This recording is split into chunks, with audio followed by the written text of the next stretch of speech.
Assalamu alaikum and a very warm welcome to this very interactive session. Today I have two very important ladies with me. One of them is Dr. Evelin Lindner. She is a psychologist and a medical doctor as well. She has been working on human dignity and humiliation. She has been arranging a lot of conferences across the globe and has been nominated for the Nobel Peace Prize. Thank you, Dr. Lindner, for joining us today. Oh, wonderful. Thank you. And our second guest is our very own Dr. Shazia Hasan. She is our head of Department of Psychology and a seasoned clinical psychologist. Thank you so much, ma'am, for joining us today. Thank you for the invitation and thank you for this wonderful session. Thank you so very much. I think we should start our session now. And my first question is for Dr. Lindner. Ma'am, would you like to tell me that what inspired you to focus on humiliation studies and how has your research evolved over time? If we say that we as humanity face global challenges, I think everybody would agree. Then we need to cooperate globally, and I think everybody would agree there too. And my question has been, this is about 30 years ago, what is the most significant hindrance to cooperation?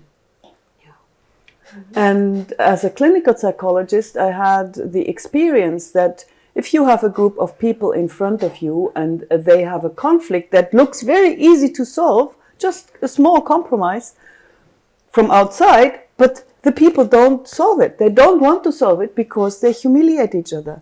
So when you feel humiliated, you don't want to cooperate anymore. And then I also remembered history lessons from the Versailles treaties after the First World War, where Germany, that had lost the First World War, was intentionally humiliated to make it humble and harmless. This was after the First World War. And then a few years later, Hitler used this humiliation as a resource to start the next World War. So the national humiliation narrative was, we have been humiliated and now we have to take revenge. And so humiliation did not lead to humbleness and harmlessness and peace. It was not a peace treaty. It was the invitation to the next war. So this was about 1996 when I somehow thought, wow, if humiliation can lead to war, there must be a huge amount of literature. I went to the libraries, I knew, and there was nothing. There was one single book, academic book, with the word humiliation in it. Only one. And I thought, wow, this seems to be my calling. And I got a scholarship from the Foreign Ministry in Norway, from the UN department there, for a 4-year doctoral research, and they on the psychology of humiliation, and they asked me to take the case studies Rwanda and Somalia. There were 2 genocides there, and I added on the background of Nazi Germany. So this was my doctoral dissertation, which I finished in 2001.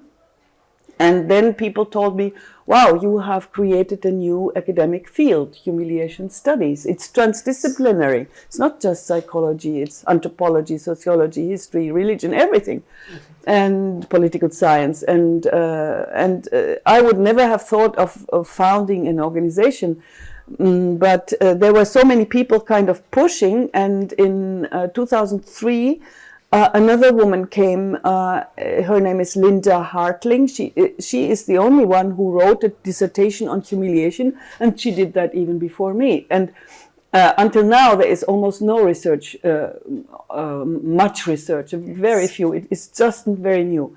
And so we came together in 2003, and only because she came, this organization we call Human Dignity and Humiliation Studies somehow grew or emerged or flourished. And alone, I would have done nothing, only because she came. And so this organization has 2 things. It has 2 different goals, and it is an academic field. So I'm writing books, and the members in our network are doing research, and it's inspiring research. This is the academic part, and then it is a network of like-minded people, a global network. And I'm living globally in order to find like-minded people, because it's not, you cannot read from a CV whether a person is sensitive to equal dignity. You know, somebody with many doctorates might even go home and beat his wife, you know. So who knows, you know. So you cannot know that unless you meet somebody. And so I'm the global ambassador. I go from Dignity Dialogue Home to Dignity Dialogue Home, because we have now a network of, on the address list, about 10,000 people, but personally invited about 1,000 people globally, and whoever has a guest room or a larger apartment, we invite them to declare their home to be a Dignity Dialogue Home for our global network. And this is my global home, so I'm sedentary in the global village. I'm not a nomad, I don't travel, I'm not a guest, I'm not a tourist, I'm not a researcher even, I'm just a fellow human being in many homes, in the global home. Great. That's great, thank you. You are truly a global peace ambassador. Dr. Shazia, I would like to ask you, keeping in mind your experience with working with clients from different backgrounds, how have you come across clients who have suffered with this issue of human dignity and humiliation, and you have worked with them? I would like to, with the perspective of clinical psychology and practicing as a psychologist and being in the role of a mentor for many students, I should say that this dignity, what is the area of specialization of Dr. Evelin, is about some internal feelings we develop, the emotions we have, as we have to like segregate the two, the respect and the dignity. So when we talk about the respect is being earned. But when we talk about dignity, this is something which is coming within, from us, within ourselves. We feel that we need this dignity coming from the world outside.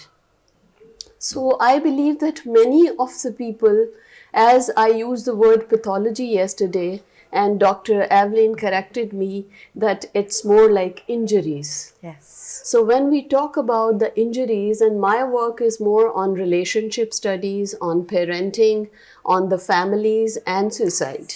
So I look at people's lives, and I look at the communities, and I look at the globe, and I feel that tolerance which is required for acceptance is not there.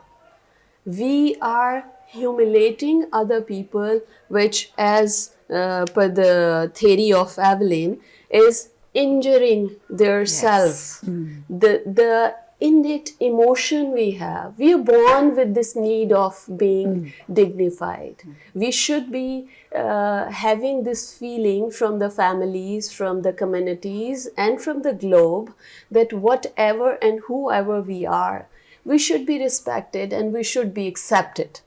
So if we are not being accepted, so at individual level, from individual level to community and to the globe, the acceptance is, wherever the acceptance is not existing, that psychological injury is there and people are suffering. Yes. And we feel that many people who come to us for their treatments and for that healing process, we always say that those who have this support system, where they understand that where things went wrong, where they were not giving the acceptance, where they were not giving that feeling of identity and feeling of that belongingness.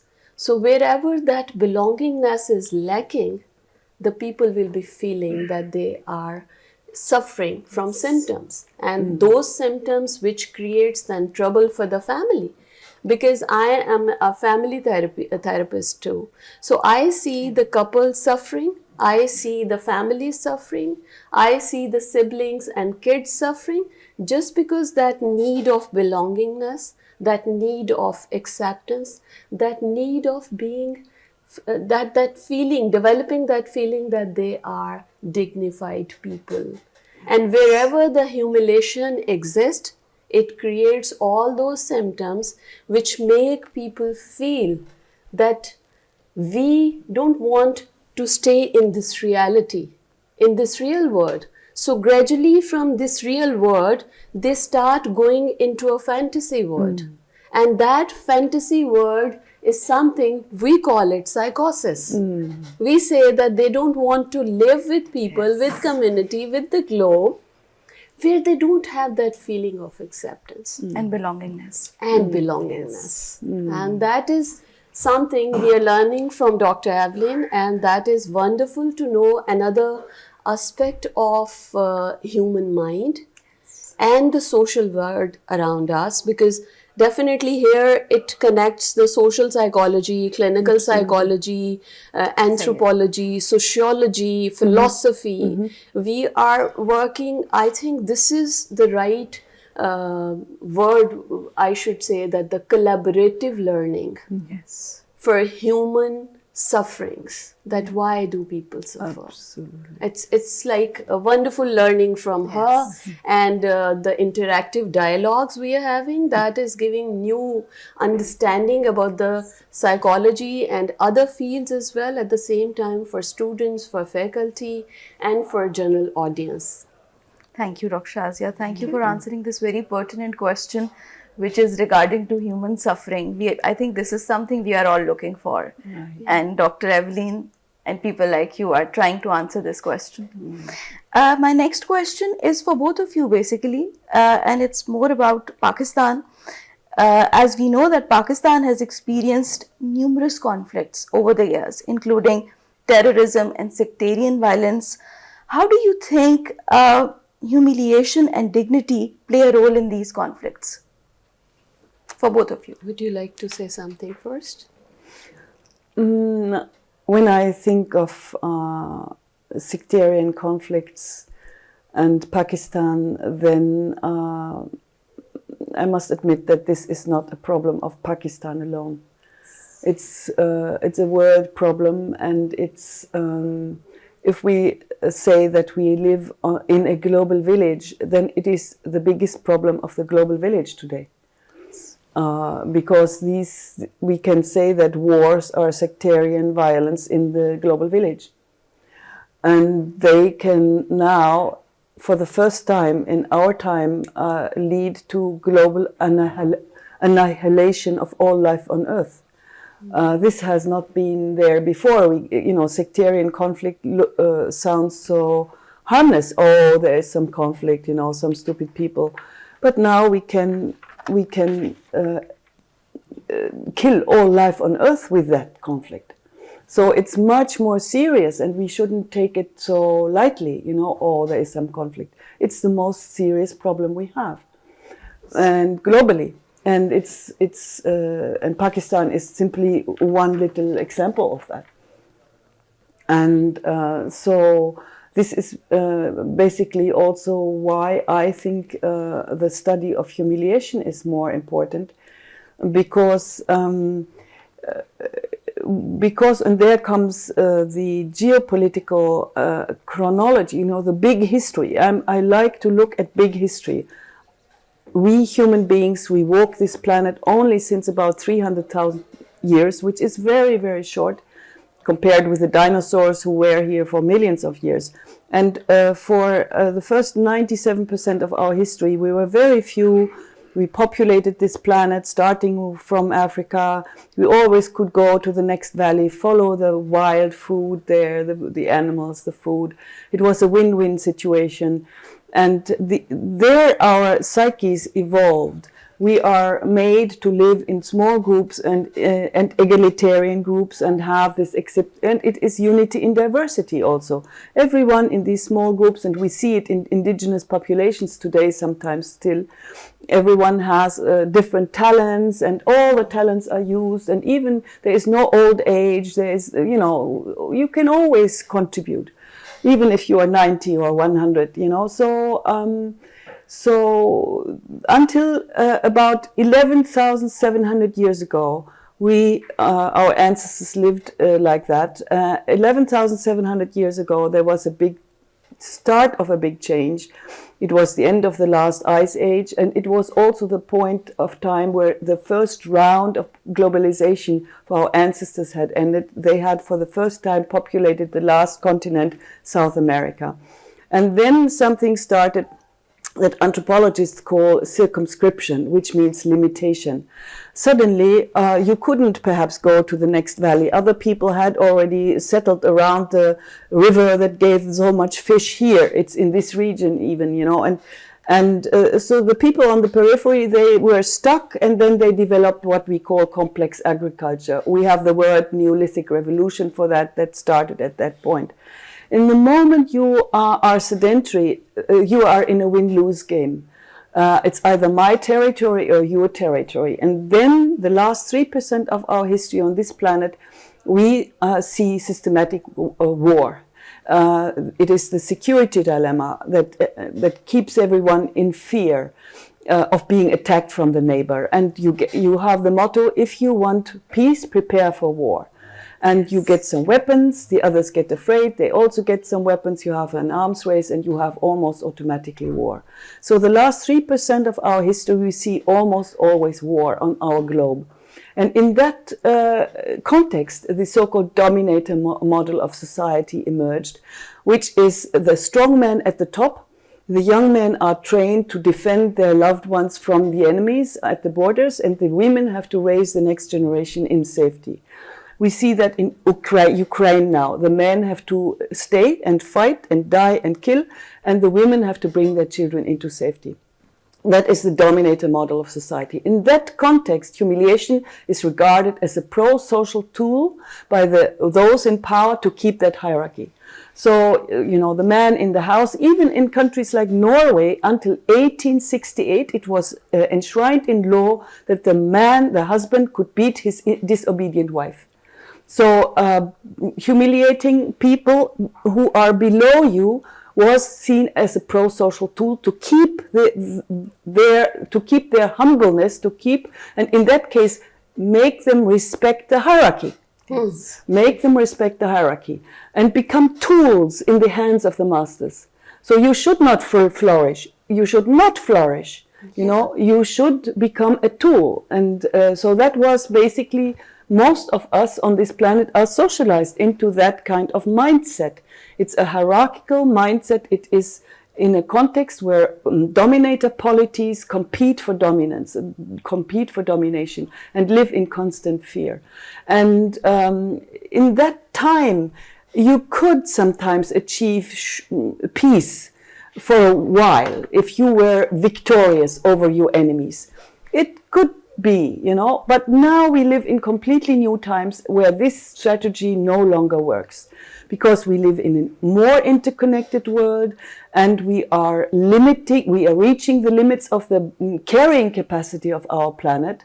So each war makes the destruction of the environment more severe.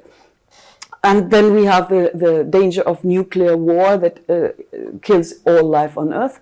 So it's no longer that two armies are battling each other, and the rest of the world is flourishing or, you know, untouched by it. No, the entire world is now taken by it, and so that is a completely new situation. So the strategy, all the strategies that were developed in the last 3% of our history until now, they are no longer feasible.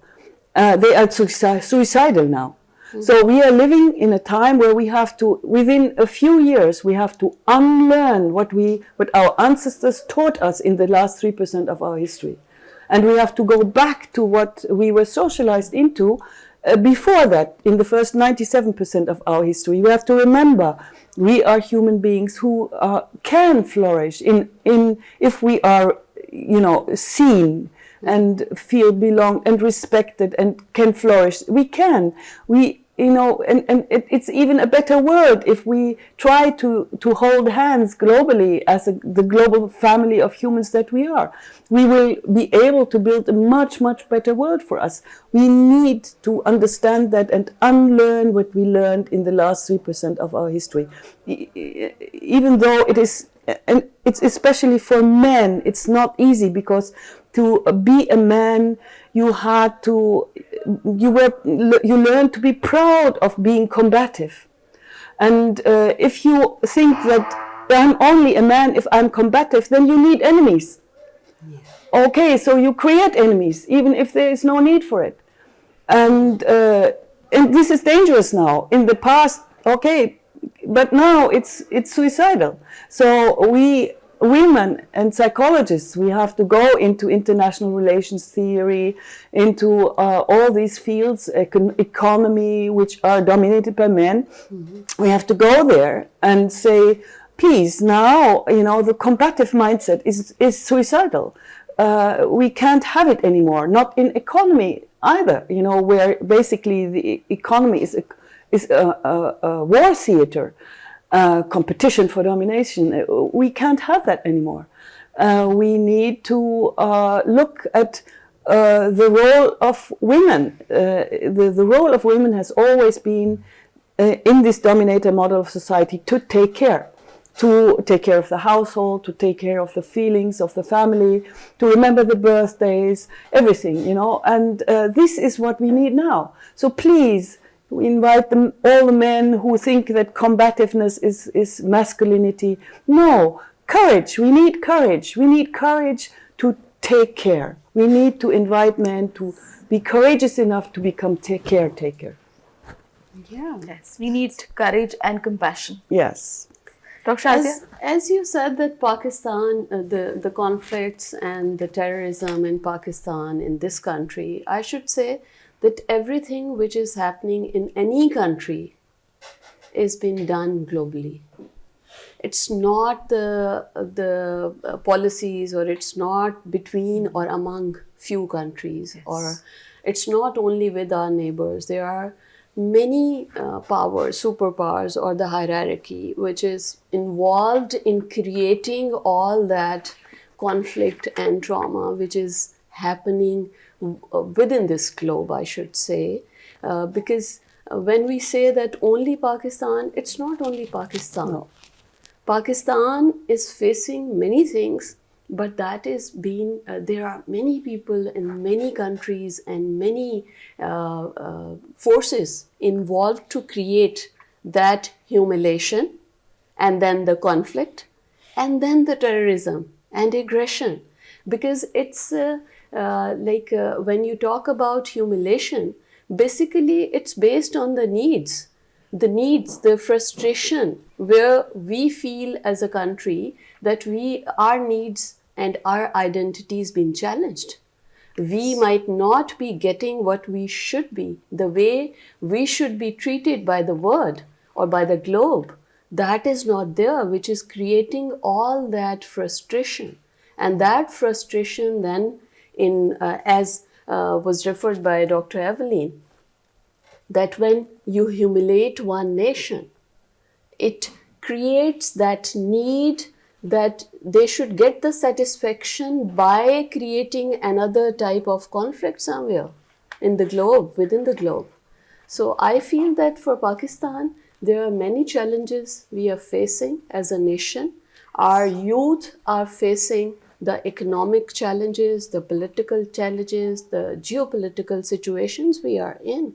That is creating a lot of a difficult word we are giving to our youth.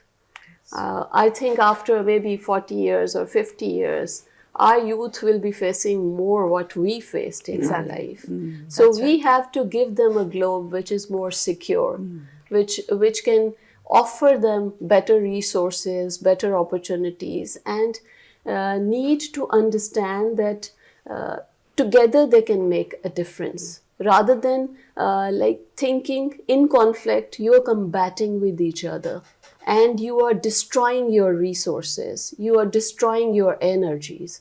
So if you work together in harmony and find out the right role you can give, like in families or like in psychology we talk about in humanistic school of thought, we talk about nurturance, we talk about human potential. Yes. So all of us have that human potential which can contribute towards that actualization. That school of thought talk about the actualization of one human being maybe, but we can, I think, replicate the idea by telling the globe that how we can nurture each other and how we can balance the needs of each other by giving them something different, something unique one part of the globe has and the another part of the globe doesn't have. So that understanding between the countries, among the world, among the globe, will be creating that harmony which we require now to save the planet from all those environmental changes, all those economical changes, and all those identity challenge our people are facing right now. That's right. Adding on to it, and while we are talking about our younger generation, I would like to ask you, Dr. Shazia, how do you think our educational institutes can incorporate such curriculum that can promote dignity, that can make them value human dignity? When we talk about education, basically, we talk about people coming to a system where they learn beyond themselves, right? Education means giving them insight about not only their own needs, but how the systems work. So if we want them to be more analytical, to develop more insight, to develop more tolerance, to develop more harmony, then we have to make them learn this curricula which should be based on the human dignity and how that dignity can contribute towards development. Maybe we can add more research on it because we do not I work think on it. what we need, we have to start as previously the first day activity we have with Dr. Evelin, that was about how we can make people learn about this concept. Yes. So first of all, we need to give that forum to our students, that create awareness. interactive discussion. That interactive, which Dr. Evelin has already started with the Dignilog, where you give that opportunity to people to talk about themselves, to talk about their needs, to talk about their communities, and to talk about their country and globe. So first we need those interactive discussions, starting from the classroom to the globe level. And that's the initiative is where we are collaborating, and we have started this initiative in collaboration with Dr. Evelin. And then second thing comes in where we give them the opportunity to think independently. Don't make them those people who should follow certain policies and rules to be good human beings. Give them the opportunity to think independently and find out some new things for this world.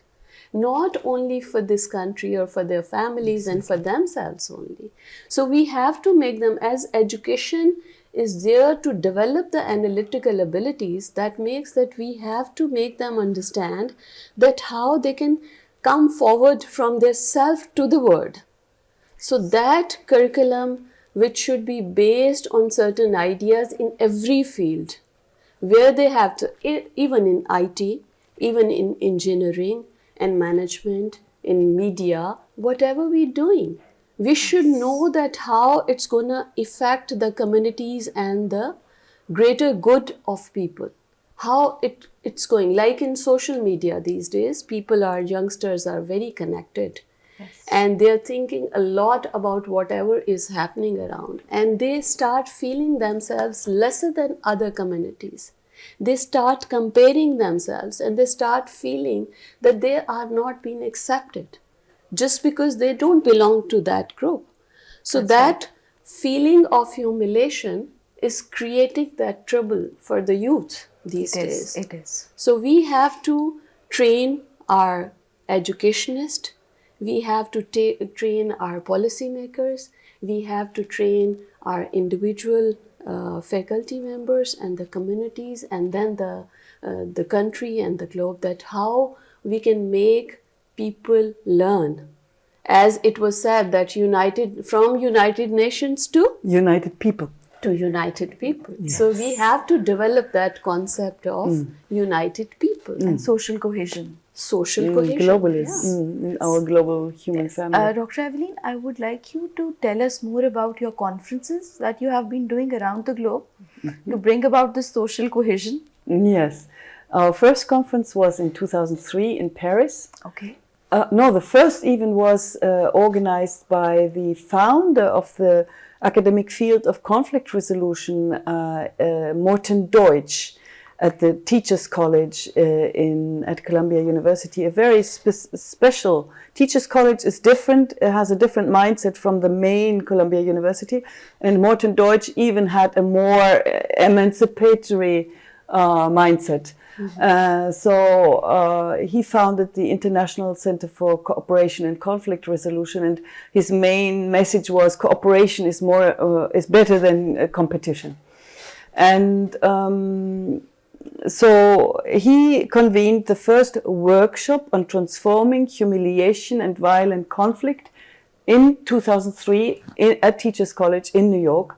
And each December since 2003, we are organizing this workshop now. So just on the 6th of December now, it's not many weeks ago, we organized our 21st workshop on transforming humiliation and violent conflict at Teachers College in New York. So normally I'm there for 2 months in fall. And so this is one tradition, and everyone is I invited. And then the other conference each year is in a different place in the world. Okay. And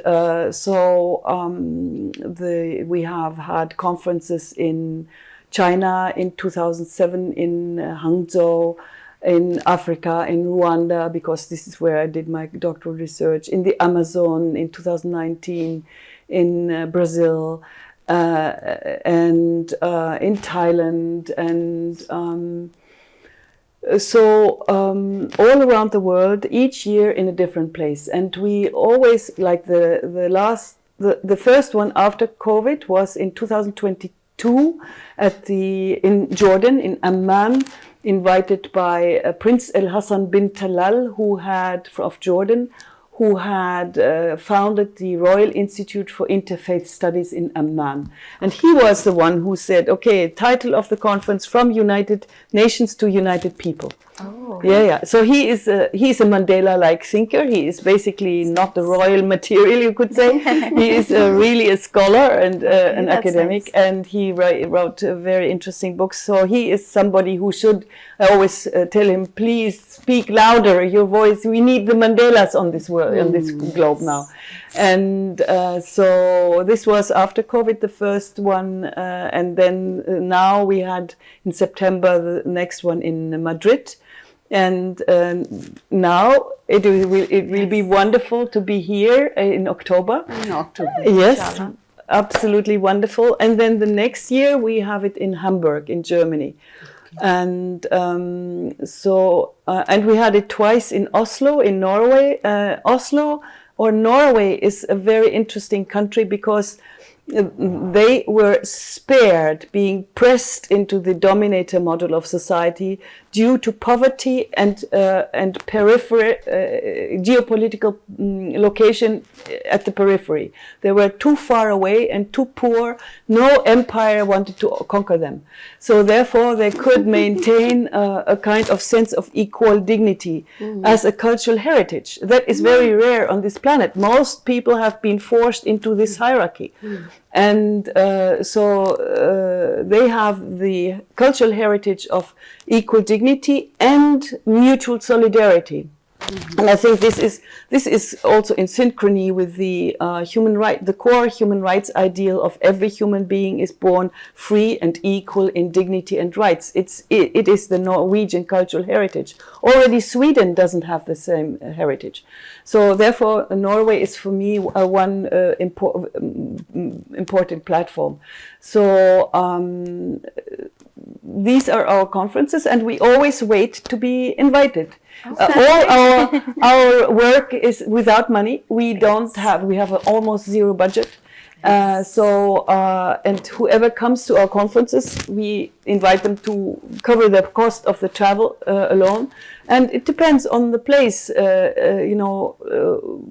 Our hosts, some hosts have enough resources to say, we welcome you in our guest house. Others say, no, you have to find your own hotel. So we have had it on all continents now, and the situation of these conferences is always very different. The situation in New York is always the same, and the other is always different. Mm-hmm. And I'm so much looking forward to October, because I have never been in Pakistan before, and when I came here, suddenly I thought, wow, I have never seen such a perfect and loving welcome, never, anywhere. So it's absolutely stunning. Yeah, thank you so much. That's exactly what my next question is. That I would like you to say a few words about your stay in Pakistan and your interaction with the UCP family. Yes, and I always say the word stay. I don't stay. No, I'm embedded, I'm welcomed, I'm hugged, I'm connected. I don't stay. Oh. Yes, I live here. I live here. Yes, that's beautiful. Yes, and you let me be here, you let me live, and you don't allow me to stay. Yes, we'll keep you moving. No, I mean the staying is like storage. Yes. I'm not stored here. Yes. No, I live. You lived your moments, yes, and you interacted with. Yes. So she just want to say that we would like to know that how did you feel during this trip? Yes. Interaction with the UCP family. I'm all the simply stunned and so happy. You can't imagine. I have no words to thank you and no words to admire you. Mm. Thank you so much. Yeah. And we are looking forward for October and welcoming more people coming from the same forum and bringing a difference for the community, global community, I should say the word. And we are learning from you and our students, our faculty, our people. They are very happy to be with you and learn from you. Today we had a very interactive session with Dr. Shazia and Dr. Evelin. We talked about human dignity and humiliation studies, and we get to know about the different dynamics of it across the globe. We also spoke about social cohesion, which is very important across the globe, and we are very thankful that we got this opportunity to think over it and for this insightful discussion.